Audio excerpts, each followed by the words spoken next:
It's 7 p.m. on Monday, the 20th of May, 1991. I'm Rodney Crouch, and I've come to Stansted Church to witness the beginning of a very historic event.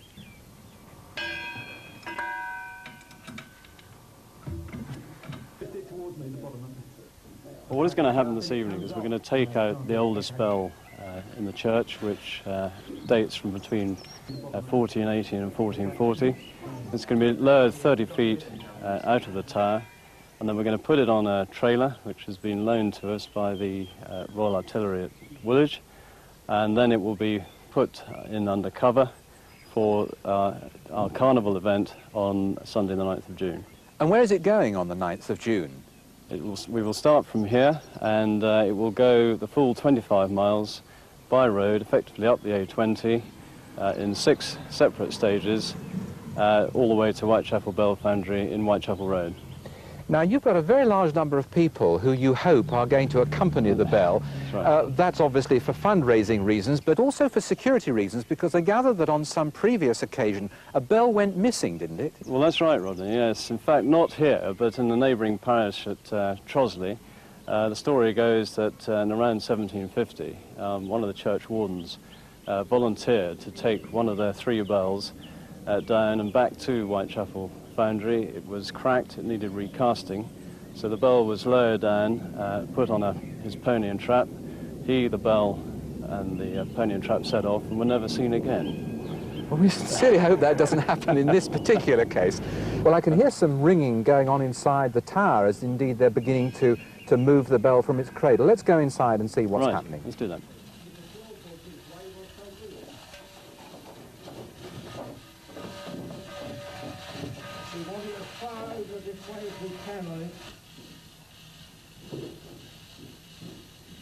Tom, explain to me, please, what is going to happen to it at Whitechapel? It's going to be re-tuned, and the crown will be drilled out, together, in fact, with the other 2 bells that are in the tower. And at the same time, they're going to be casting 3 new bells, so that we will, at the end of the day, have a full 6-bell peal.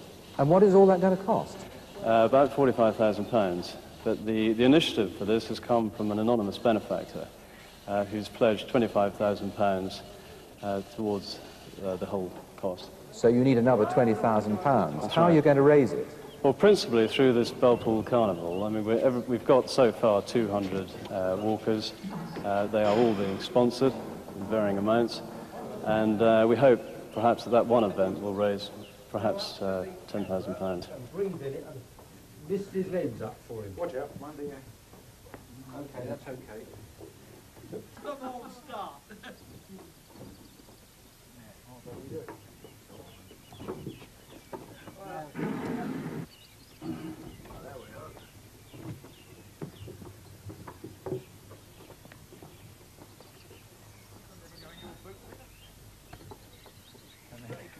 Oh, that would help.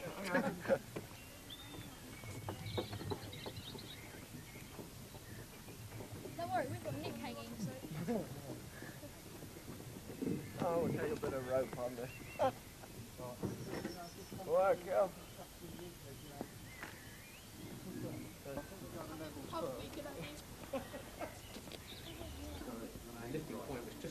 After all that hard work, it's time for a pint for the men from the Kent County Association of Change Ringers.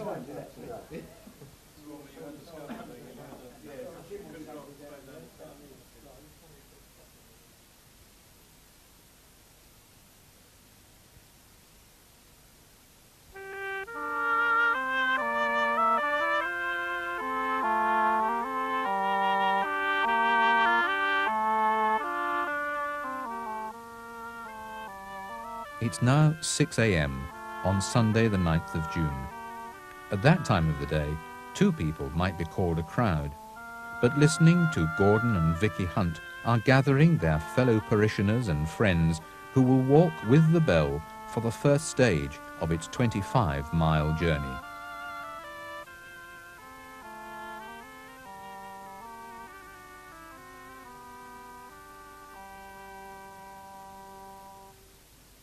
But first, there are speeches. From the vicar, Reverend David Clark, the Bishop of Rochester, and the Mayor of Tunbridge. The walkers receive a blessing from Bishop Michael. The Son and the Holy Spirit be amongst you this day and forevermore. Amen. And there's a presentation of commemorative scrolls for both the bishops and the mayor. Then it's time for the photographs and an unplanned moment of comedy. Ready? Neville Phillips, who's organised the whole undertaking, begins the countdown, and we're off. With the mayor.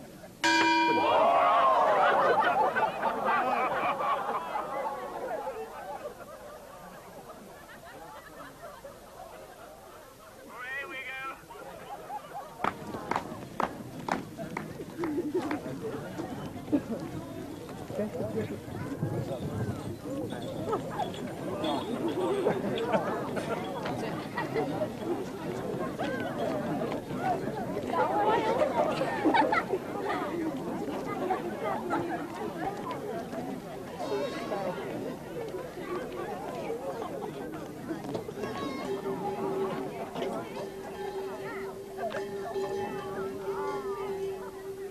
From here to the first stop, it's 6 miles, giving the camera crew time to find out what the scrolls contain and how the bishops feel about getting up so early. What does it say? This says it's been presented to me on the occasion of St Mary's Stansted bell pull, Sunday the 9th of June 1991, and signed and sealed by the rector. Very impressive document, actually. Yeah. Why did you make this personal sacrifice to get up so early to be here this morning? Well, getting up at 5 o'clock on a June morning is a joy rather than a sacrifice, isn't it? And I thought the cause was excellent, and I'm very impressed that 200 people have equally got up early and are walking 25 miles, which I'm not. I'm very pleased to have been asked. It's been lovely. The sun's come out at the right moment, and it's lovely to be here. I was just looking around and thinking that this valley must be almost exactly the same as it was when all these costumes were contemporary.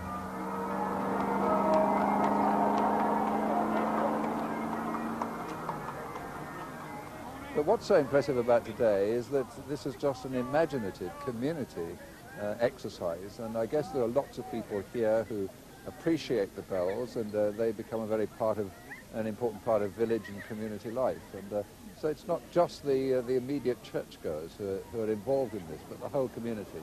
And that must be good. Nothing I've ever seen has been such an evocation of the spirit of Christian pilgrimage as the scene among these fields of Kent. Here, for a moment, is somehow materialized the faith, the commitment and the dedication of generations of believers. Now the first 6 miles are done, and we're at Farningham, with thoughts only of breakfast.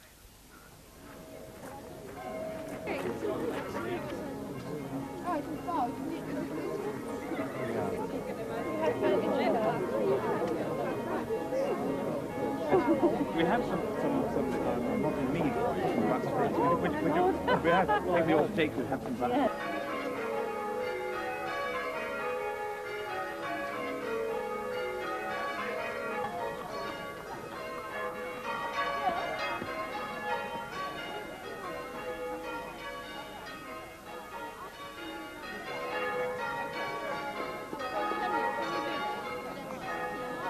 The next stage takes us from Farningham to Swanley, just 3 miles, and barely time enough for Noel Acheson Gray to set up his checkpoint with Marco Gandolfo at St Mary's Church.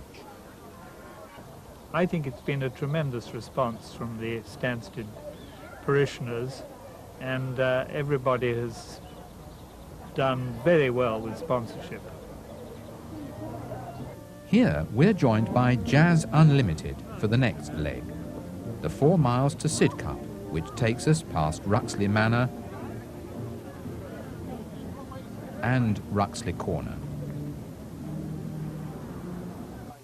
The narrow and crowded street outside the Church of St John the Evangelist almost defeats the bus, which provides a constant shuttle service between the stages. 13 miles are passed, and here there's a welcome opportunity to sit for lunch. The Mayor of Bexley hasn't had to rise as early as some, but he's in no doubt about the valour of those who have. May I, on behalf of all the people in the borough, welcome you into the London Borough of Bexley. We do really think that this is a magnificent undertaking that you people have done today to bring your bell from such a lovely old church way back in one of the lovely villages of Kent, to take it to London so that it can be repaired and renewed, and so that its life will continue the way it has over all the centuries. I think that is an absolute marvellous undertaking that you are doing today. Thank you very much indeed. I wish you Godspeed and every success in your endeavour. Thank you very much indeed. The crowd in Greenwich Park will lift it. I think we do that if it kills us, you know, that last bit. The next section is going to be difficult. We know that 1 or 2 traffic hazards on the way, and we're well aware of them. Each individual has walked their section so that they're well aware of where we are going, and they're very conscious of the problems that are before them. So that's good from everybody's point of view. But we'll take it slowly and easily and look forward to the next section. On our route so far, we've been the centre of attention from passers-by, but here, not even a frivolous call to the umpire disturbs the tranquility of this match.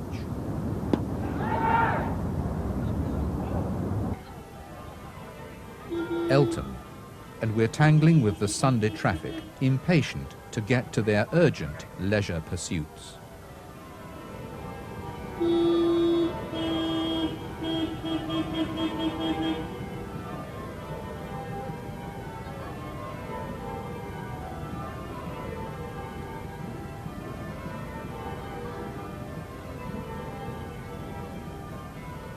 The bells of St. John's Church are ringing in our honour at this sub-stage of the route. There's a welcome moment to rest weary feet and take a refreshing drink. At this urban bus stop, it's probably here more than anywhere else along the route that the medieval costumes strike the greatest note of contrast with the modern world. Kidbrooke, the hall of St. James's Church, 19 miles gone. The leg from here to Greenwich takes us across a windswept black heath,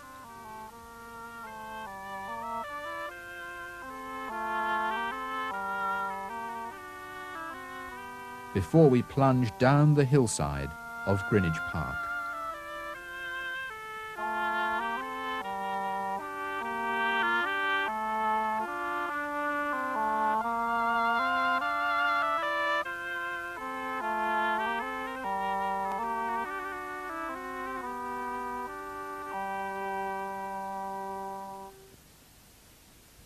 This weekend, Greenwich Festival is underway, and we seem to fit quite naturally into the celebrations alongside Cutty Sark. The Mayor of Greenwich has a word or two to say, and then it's time to launch balloons to find a winner for the prize of 1,000 air miles. From here, we can look across the river to the Isle of Dogs, our next port of call. And so it's down and under.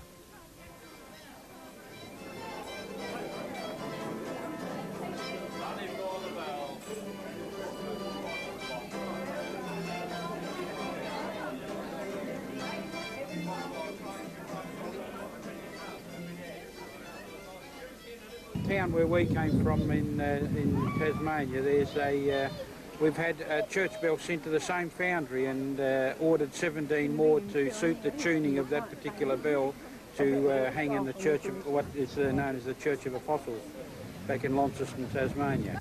Thrilled I am. I think the whole thing is a wonderful thrilling about the heritage of the bells, which is celebrating the past, the present and the future, which is a wonderful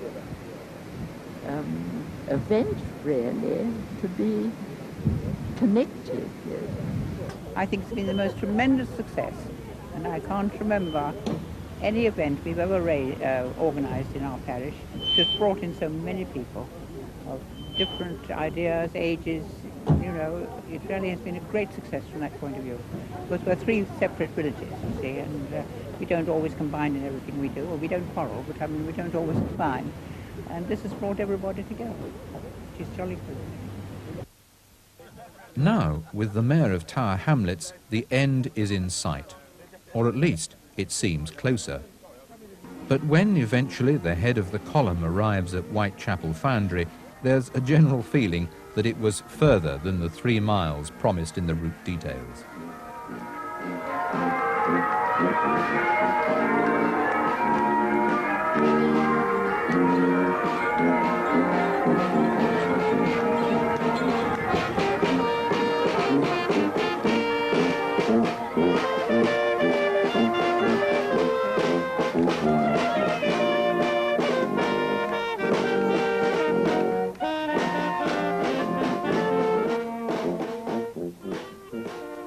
Hello, my name is Alan Hughes. I'm speaking to you from the Whitechapel Bell Foundry. Welcome everybody and well done. First class effort.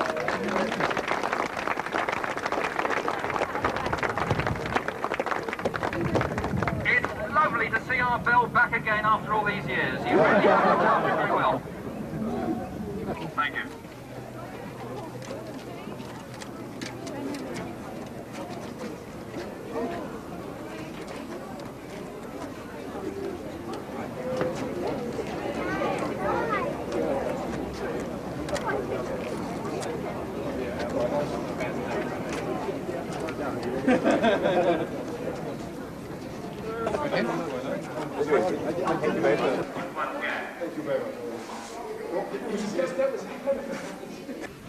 Well, when we receive all the bells, because this is just one, we will be drilling a centre hole through the centre of the crown of the bell. We will be cutting away from the inside of the bell its original wrought iron cast-in clapper staple, and with the other bells we will be tuning it and equipping it with completely new ringing fittings, which will then be assembled into a new bell frame.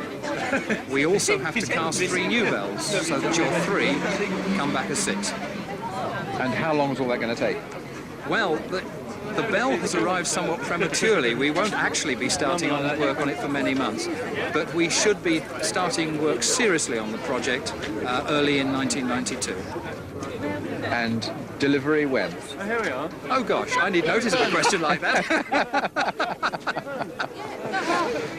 But once you start in 1992, how long would you expect it to On take? a project of this kind, we're usually working on the project for something like 12 to 14 weeks. How often do you have people bringing a bell to you in this fashion? I have worked here for 26 years. My father has worked here for a little over 50 years, and neither of us have ever encountered a squad of people quite as mad as you. And so the bell called John returns to its place of creation, not to be pensioned off, but to be given a new lease of life. In the fullness of time, it will return to St. Mary the Virgin at Stansted, and with others will proudly peal across this timeless valley in Kent. And to all who had a hand in making that possible, we say, well done and thank you.